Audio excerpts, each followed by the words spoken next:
See, that's my idea of success. Success is when you learn to live your life in a way where you experience tons of pleasure every day and almost no pain.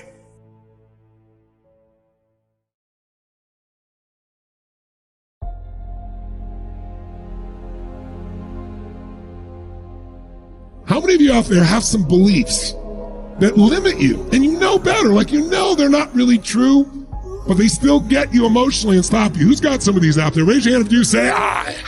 Say I. Well, you intellectually know they're not right, but they still control you because they're deep in your subconscious. They literally are a pattern that's gotten locked inside of you.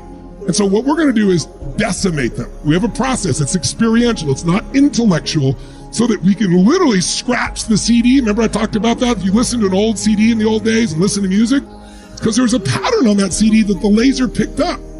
And if you got a CD in your head that's keeping you overweight, set of beliefs, set of emotions, and I try to put a new one inside there, it's not going to work if I put them on top of each other. But if I pull out your old CD, right? Remember the old CDs? And I take out a needle and go back and forth, back and forth, back and forth across that belief, that emotion, that pattern. Now if you try to put it in, it'll never work the same way. So now your brain's open to something new. And then we're going to plant to something new that's going to shift you. You can look online and see all the people who lost 10, 20, 30, 40, some people 250 pounds because they made the psychological emotional shift and they know what to do.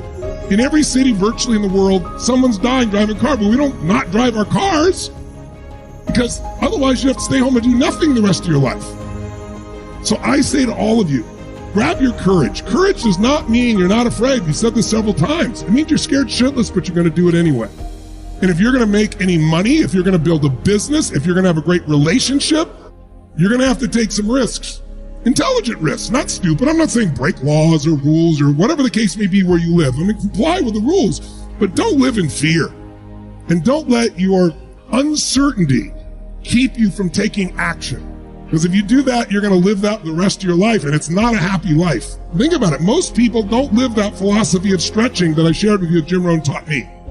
His whole philosophy was, if you can't, then you must. Remember? If I can't do it, then I make myself do it immediately. Now, again, it's not if you can't jump off a cliff, you must. You got to be smart.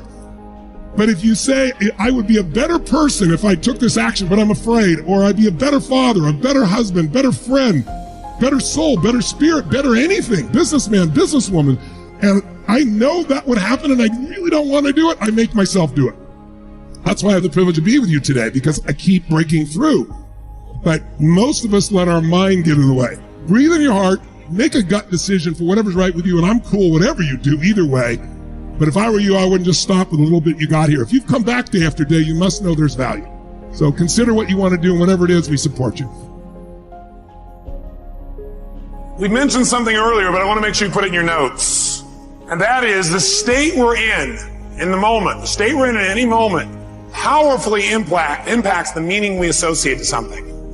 The state we're in the moment powerfully impacts the meaning that we associate to something or that we assign to something.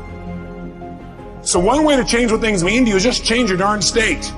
Is that true? I mean, if you're feeling great, do things just kind of bounce off you that normally if you're feeling upset, you change the way you look at them probably, change the way you feel about it, you bet. So we need to really still manage our state. And we talked about that a great deal last session. I want to make sure that that's part of your life's work. Because your life's work is really learning how to live in a way where you spend most of your time enjoying yourself, very little time in pain.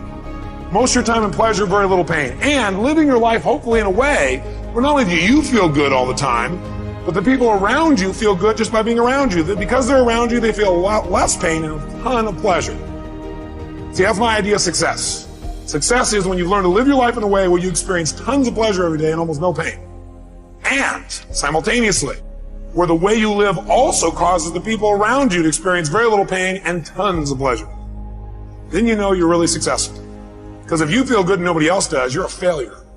Now, that doesn't mean you go around and try and make everybody feel good. Some people have an investment in feeling bad because they think feeling bad equals feeling good. Are there people that believe that, yes or no? Yeah, because they think if I feel bad, then people will notice me or they'll love me more or they'll help me more or I'll get more attention, which means feeling good. People have weird crap they work inside their head about how to get to feeling good. Some people think I'm going to feel good when I make $1 million. Some people are like, when I have this, this, and this, when I get married, have these many children, this and this, then I'll feel good. Some people have, well, I'll feel good if I feel bad because then people notice me and make me feel good. Or you could just choose to feel good. Which one do you think might be a more intelligent approach? Because who's in control there? You are. You don't have to worry about the environment. By the way, when you're feeling good, it tends to make you want to feel even better. It makes you share good feelings with other people, which makes them feel good, which makes them reciprocate usually. Not always, but usually. So the bottom line is we got to manage our state still. And as a reminder, as far as that's concerned, changing state means changed meaning. The way you can do it is either by changing your what? Anybody remember from last session? Change your what? Change your what? Change your physiology. Physiology, again, means the way you move, the way you breathe, your facial expressions, your gestures. The way you use your body determines the way you feel. You got to remember that for the rest of your life. If you're not feeling the way you want to feel, first thing you do is just change the way you're moving.